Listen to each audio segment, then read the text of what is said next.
बच्चों के जो अधिकार हैं, खासकर शिक्षा को लेकर, उसके लिए लड़ाई करते हैं। और आप भी हमारी बहनों को, माताओं को, बेटियों को और बच्चों का ध्यान रखने का काम आप करते हैं। तो हमारी समझ ये है कि जो लोग बहनों को, माताओं को, बच्चों को ध्यान रखते हैं, उनके डेवलपमेंट के लिए काम करते हैं, उनके जीवन के लिए काम करते हैं, सरकार को उनके लिए उनके काम के जो भी कंडीशंस हैं उनकी तरफ ध्यान देना चाहिए। मैं तो ये समझता हूं कि हमारे आंगनवाड़ी में जो लोग काम करते हैं, जितनी भी स्ट्रेंथ है उतनी ही रेगुलर पोस्टें निकालनी चाहिए सरकार को। इनको क्यों ऐसे दिहाड़ी मजदूर और वो भी शोषण वाला जो ढांचा है सरकार का, वो आपने अपनाया हुआ है। तो मुझे बहुत ही स्पष्ट है कि आप लोग जो इतनी हिम्मत से, मेहनत से, इतनी बड़ी नंबर में यहाँ पर आप बैठे हुए हैं, आपकी शक्ति विजय होगी।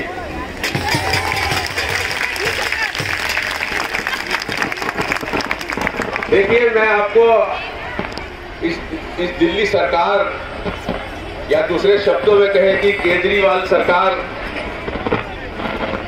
जो मेरा अनुभव हुआ है इस सरकार से, वो ये है कि ये दमनकारी सरकार है। इनको जो एम्प्लॉइज होते हैं, जो कर्मचारी होते हैं, जो मजदूर होते हैं, उनके बारे में इनको कोई चिंता नहीं है और शोषणकारी नीतियों को अपनाते हैं ये। अगर आप देख लो, मतलब आप लोगों के साथ तो जो अन्याय हो रहा है वो तो हो ही रहा है, लेकिन अगर आप देखेंगे कि दिल्ली में जो मिनिमम वेज है आज, वो लगभग 16,000 रुपए है अनस्किल्ड वर्कर का, ठीक है। लेकिन आज फैक्ट्रियों के अंदर या दूसरे एस्टेब्लिशमेंट्स के अंदर जो मजदूर काम कर रहे हैं, उनको क्या तनख्वाह मिल रही है? 60 लाख ऐसे कर्मचारी हैं दिल्ली के अंदर जिनको मिनिमम वेज मिलना चाहिए, मिनिमम वेज नहीं मिल रहा है। आदमी अगर काम करता फैक्ट्री में तो लगभग 6,000 रुपए मिलते हैं उसको महीने में औसतन। औरत काम करती है तो 5,000 औसतन मिलते हैं, और मिनिमम वेज है आपका एक महीने का 16,000। तो आपने वाहवाही तो ले ली मिनिमम वेज बढ़ाकर, लेकिन एक कदम भी इस डायरेक्शन में आपने नहीं लिया कि उन मजदूरों का जिनका मिनिमम वेज बढ़ा रहे हैं, उनको मिनिमम वेज मिल तो जाए। तो ये बहुत बड़ा शर्म की बात है।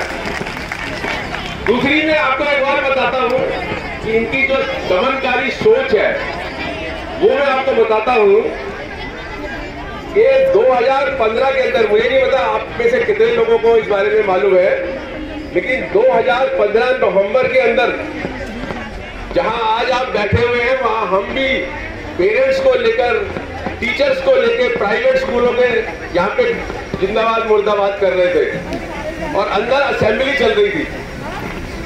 असेंबली में केजरीवाल सरकार ने हम लोगों के विरोध के बाद भी एक कानून पास किया, और वो कानून क्या था कि जो प्राइवेट स्कूलों के अंदर टीचर्स और जो दूसरे कर्मचारी काम करते थे, उनको जो दिल्ली स्कूल एजुकेशन एक्ट है 1973 का, तो 40 साल से भी पुराना कानून था, जिसके अंदर ये था कि उनको पे कमीशन मिलेगा। जब जब पे कमीशन आएगा उनको पे कमीशन मिलेगा। इस सरकार ने क्या किया? इस सरकार ने नवंबर 2015 के अंदर एक कानून पास किया और ये कहा कि ये जो अधिकार है इसको खत्म कर दो। मतलब मजदूर या कर्मचारी कोई भी अधिकार लेते हैं तो कोई ऐसे थोड़ी कि प्लेट में आ जाता है, वो बहुत संघर्ष करना पड़ता है। आज आप देखिए ना, आप लोग हजारों की तादाद के अंदर यहाँ पर, इतनी सर्दी है, इतनी अभी बरसात भी हो रही थी साथ में, आंधी और तूफान भी चल रहा है, उसके अंदर भी आप डटे हुए हैं। किस लिए डटे हुए हैं? कि हमारी सैलरी बढ़ाओ, हमारी सैलरी को एक डिग्निफाइड सैलरी बनाओ। एक सभ्य व्यक्ति को जो सैलरी मिलनी चाहिए वो आप हमें दीजिए। आप काम तो हमसे हर तरीके के ले लेते हैं। कोविड के अंदर भी मैं जानता हूं किस तरीके से आप लोगों ने बढ़ चढ़ के अपनी जिंदगी को हाथ हथेली में रखकर अपनी फैमिली को टोटली नजरअंदाज कर कर लोगों की सेवा करी। लेकिन क्या फर्क पड़ा इस सरकार को? तो आप देखिए कि उस कानून से, जो कानून उन्होंने पास किया है, सर ये नहीं किया, कानून जो पास किया, प्राइवेट स्कूलों में लगभग 2 लाख कर्मचारियों का जो पे कमीशन का सैलरी मिलना चाहिए था वो खत्म कर दिया। उनको उन्होंने एक तरीके से डोमेस्टिक सर्वेंट बना दिया, घर में घरेलू काम करती है ना, उस तरीके से कर दिया। और आज तक उस कानून को वापस नहीं लिया इन्होंने। तो इनकी समझ जो है वो मजदूर विरोधी समझ है, बिल्कुल स्पष्ट है, इसमें कोई डाउट नहीं है। और उसका इलाज यही है कि जैसे आप आंदोलन कर रहे हैं, दबाव बना रहे हैं, आज आपको पूरा देश देख रहा है, जगह जगह इलेक्शन हो रहे हैं, वो भी देख रहे हैं कि केजरीवाल जगह जगह जाके ये कह रहे हैं कि दिल्ली में हमने ये कर दिया, दिल्ली में हमने ये कर दिया, दिल्ली में हमने ये कर दिया। और आप लोग अपना कोई रिश्तेदार है तो दिल्ली में फोन करके पूछो और उससे पूछो कि भाई देखो आप संतुष्ट हैं?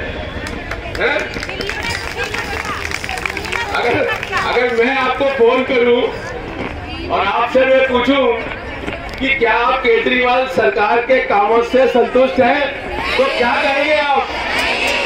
तो मुझे लगता है ये जवाब, जहां जहां भी इलेक्शन हो रहे हैं, जहां जहां भी ये झूठ का प्रोपेगेंडा कर रहे हैं, मुझे लगता है कि वो लोग इस बात को सुने कि दिल्ली में कोई डेवलपमेंट नहीं हुआ, 2 साल से तो स्कूल बंद कर रखे हैं। अगर अस्पताल अच्छे होते तो इतने लोग कोविड में क्यों मर जाते? आज भी कैंसर के पेशेंट, हार्ट पेशेंट, दूसरे तरीके के पेशेंट्स को इलाज नहीं मिल रहा है, मर रहे हैं। कुत्ते का टीका तो लगता नहीं इनसे। हाँ, ये बात भी ठीक है। मेरे पास कितनी बार केस आए हैं कि कुत्ते ने काट लिया किसी बच्चे को, उसके माता पिता उसको कम से कम 10 सरकारी अस्पतालों में ले गए और उन्होंने कहा नहीं हमारे यहाँ तो कुत्ते काटने की दवाई नहीं है, इंजेक्शन नहीं ले सकता। हाँ, और भी मेरे को बता रहे हैं कि एक हेल्पर की भी इसी तरीके से डेथ हुई है। तो ये कहाँ, ये बोलते हैं हम अच्छे स्कूल बनाएंगे, टीचर आधे टीचर पढ़ते नहीं है, आधी पोस्टें खाली पड़ी हुई है आज। अस्पतालों की बुरी हालत है। एक वो कैंसर का अस्पताल है, वो तो काम ही नहीं करता है इनका, सारे डॉक्टर भाग गए हैं वहां से। तो क्या इनकी स्वास्थ्य व्यवस्था है, क्या शिक्षा व्यवस्था है, मजदूरों के प्रति आपका क्या व्यवहार है? एक एक दिन में कई 100 करोड़ रुपए जो फैक्ट्री के मालिक है ना, उनको फायदा होता है, क्योंकि जब 16,000 अगर आपको तनख्वाह देनी है और आप सिर्फ 6,000 देंगे तो आप समझो एक एक आदमी के ऊपर कितना मुनाफा होता है एक मालिक को। वो सारा कौन खा रहा? ये करप्शन नहीं है तो क्या है? इससे बड़ी कोई करप्शन हो सकती है कि अरबों रुपया मजदूर का जो मेहनत का पैसा है वो मालिक लोग खा रहे हैं और सरकार जो है वो सोई हुई है। ऐसे तो नहीं चलता ना। सर आम आदमी तो यहाँ पे, खास आदमी गोवा में है।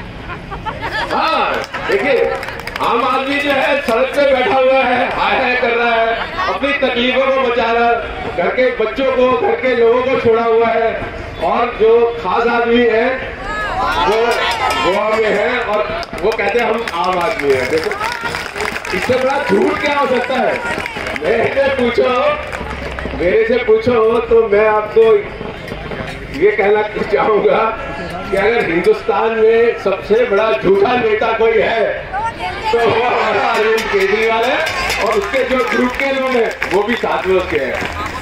तो मैं आपको फिर से एक बार मुबारकबाद भी देता हूँ, और फिर से मैं ये कहता हूँ कि मैं पूरी तरीके से आप लोगों के साथ हूँ, और आपकी इस लड़ाई का मैं पूरी तरीके से समर्थन करता हूँ। और मैं तो ये डिमांड करता हूँ कि आप लोगों को रेगुलर भर्ती किया जाए और पे स्केल वगैरह पूरा दिया जाए। अगर हम संविधान की बात करें, देश के संविधान की बात करें, तो आर्टिकल 21 है, राइट टू लाइफ जिसको बोलते हैं, उसके अंदर लिखा हुआ है कि हर आदमी का अधिकार है डिग्निफाइड लाइफ लीड करने का, एक इज्जत से जीने का हर एक का अधिकार है। और यहाँ तो आप सरकारी काम कर रहे हैं, यहाँ तो प्राइवेट फैक्ट्री में थोड़ी है। और सरकार को हमेशा ये माना गया है कि वो एक मॉडल एम्प्लॉयर है, मॉडल आदर्श। यहाँ क्या आदर्श है?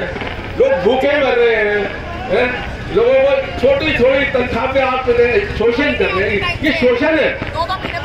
हाँ, तनख्वाह भी टाइम से नहीं मिलती है, तो ये शोषण है, पूरा शोषण है और दमन है, और ये सरकारी दमन है, सरकारी शोषण है, जिसको हमें हर तरीके से जो है जिसको कंडेम करना चाहिए। और मैं यहाँ पे उसको कंडेम करता हूँ, और फिर एक बार आपको जो है सैल्यूट करता हूँ और कहता हूँ कि मैं आपके साथ हूँ, आप डटे रहो, अंत में आपकी जीत होगी। Thank you. जोरदार नारे से इंकलाब जिंदाबाद, तो लड़ेंगे लड़ेंगे, तो लड़ेंगे लड़ेंगे, अरे कल भी हम जीते थे, कल भी केजरी हारा था, अरे कल भी केजरीवाल हारा था। आवाज दो।